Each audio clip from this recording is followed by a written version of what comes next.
culture media that we grow mammalian cells in, like in the dish, well, it looks red typically. This isn't blood or anything. Instead, it's phenol red, which is an indicator of the pH. If the pH gets too low, it gets orangey and then yellow, and if the pH gets too high, it gets purpley and fuchsia. So why would this happen?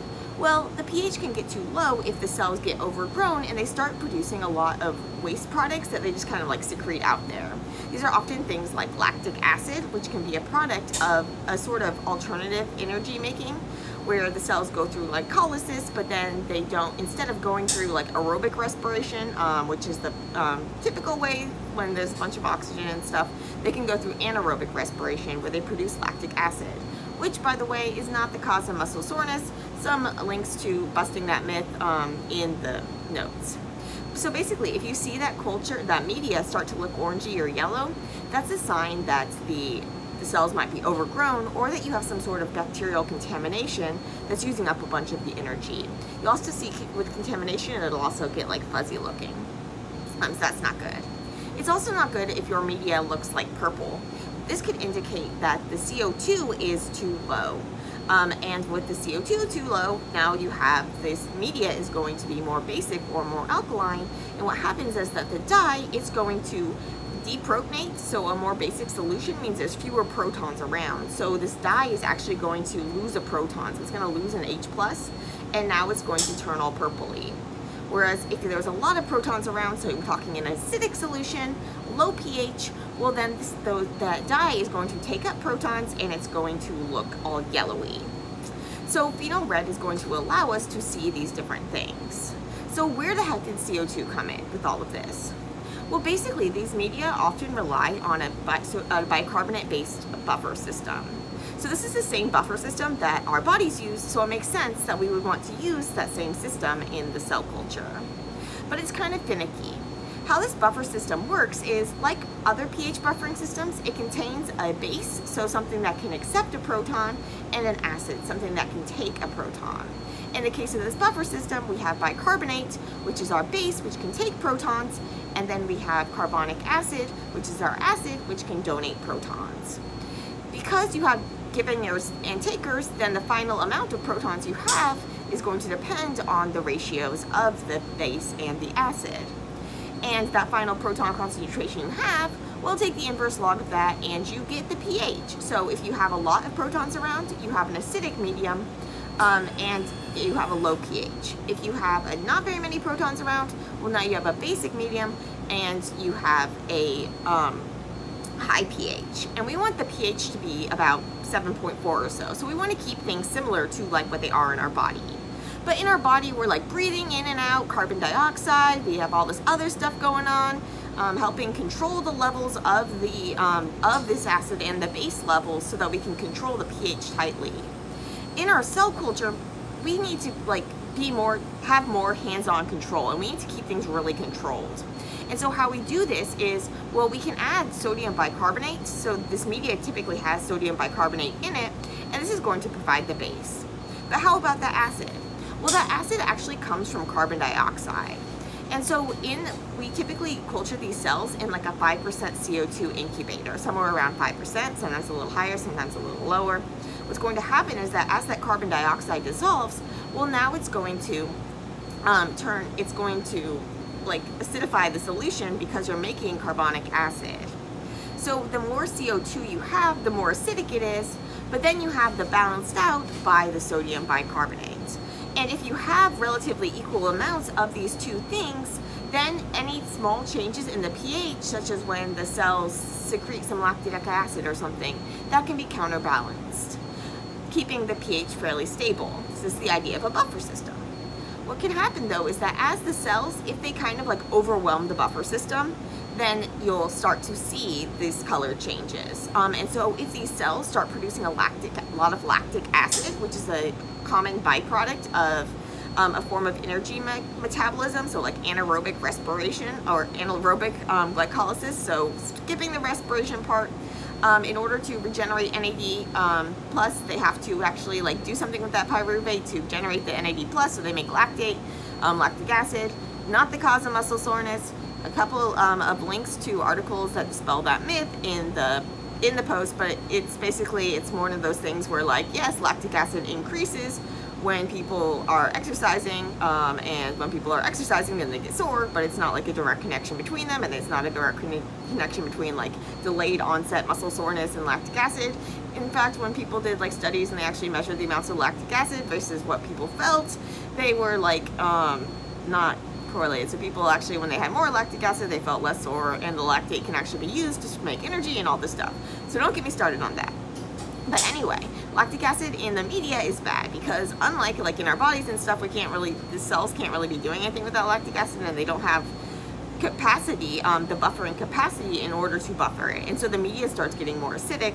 And how do you know? Well, you know because you look, you go and you take your plate and you look and you see it's orangey and it's yellowy, and you're like, oh, it's either something's wrong, there's like bacterial contamination if it happens really rapidly, like in the next day or something, or if you come back like a week later, oh, I forgot I had this plate in here, well, now it's probably going to be really orangey. So make sure you take care of your cells, because they're like can overgrow, and even if they don't overgrow, they can also just like use up of them, basically because they're growing and growing and growing, even if they're not like dividing, they're still like doing stuff, and so they're going to be making energy and then secreting products, and they can't like get rid of them like we can.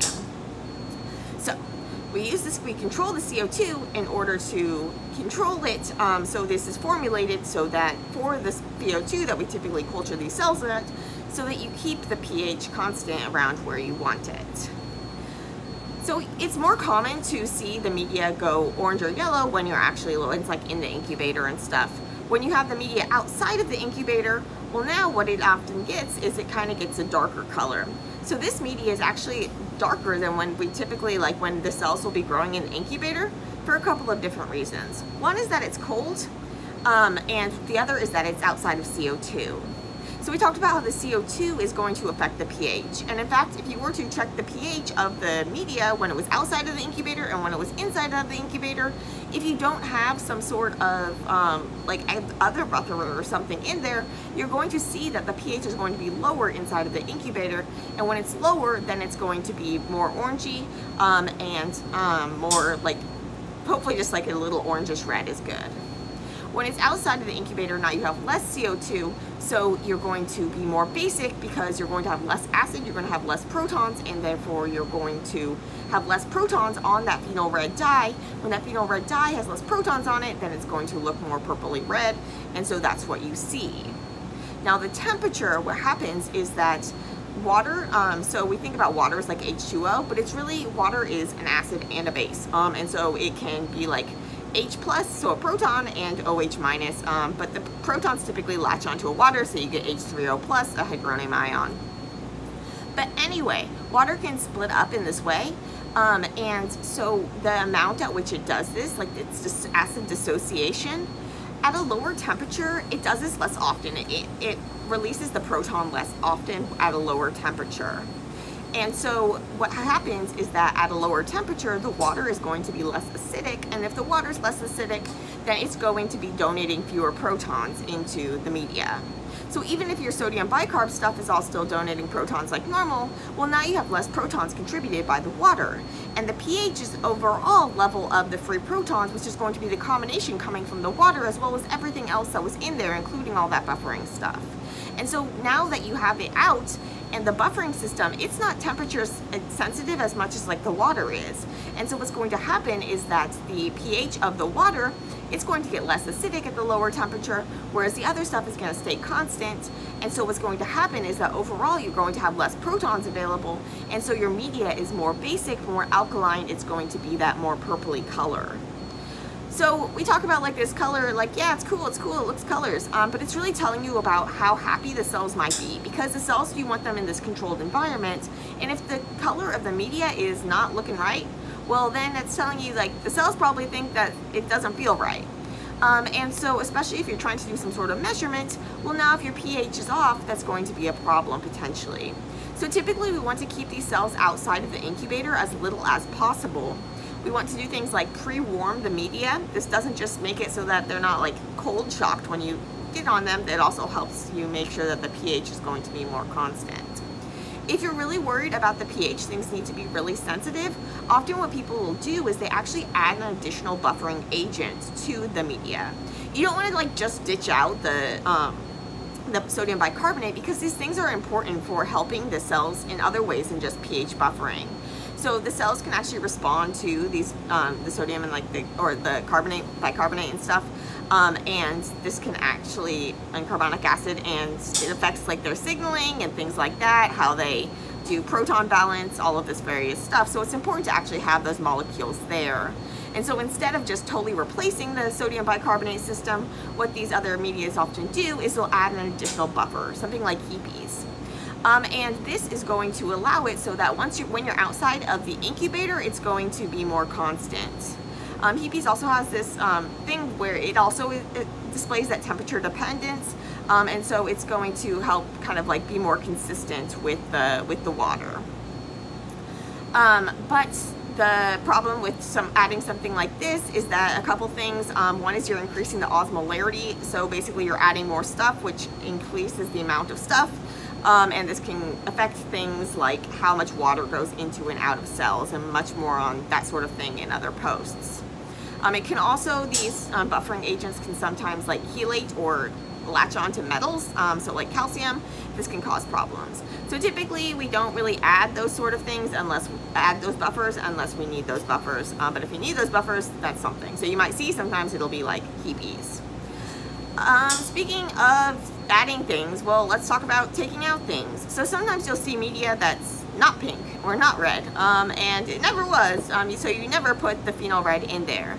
So sometimes the phenol red can actually interfere with some sort of readouts. So when you're trying to do like a colorimetric assay, so something where you're going to your readouts, so you do something and then you want to see like how much does the color change, or does the color change. Well, if you're starting with an already colored solution, well, this can cause problems, and so sometimes you'll see media without the phenol red. There can also be issues with like background fluorescence and stuff, so sometimes people leave the phenol red out. Sometimes people also leave the phenol red out because of like reports that it can actually have biological functions, like that you don't want, cause artifacts, like mimicking like estrogen or something. I've seen really mixed results on that. I'll link to a couple papers on various things. But if your cell line is really sensitive to that, you want to look into those things better, because I haven't really researched them much. I just saw things on both sides of the issue, and I didn't have time to look into it further. But the basic idea for most people is that you're going to have phenol red in your media. It's not blood, although you might have some like blood serum stuff in there for nutrients. That's not going to be the red. That stuff is more like orangey browny. And so the red is going to be your phenol red. You want your solution to be orangey red. If it's too high in the pH, so it's too basic, too alkaline, you're going to see it purpley and fuchsia and stuff. This is going to indicate potentially that it's cold, and or that you have too low of CO2. On the other hand, it can also, like, another reason you can get too low of CO2 is if you're not using the right sorts of dishes and flasks and stuff.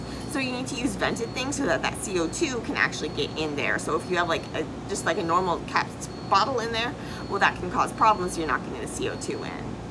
And then on the other side of things, if you go too low in pH, this can get orangey yellow. This can happen because of bacterial contamination, or more commonly because your cells are getting overgrown and they're exhausting the media because there's no like kidneys and stuff to take care of all this waste that you're generating. So hope that helps you understand the function of the phenol red and why you should keep an eye on the color, and not just because it's pretty, but because it tells you about how happy your cells might be based on how happy of an environment it is.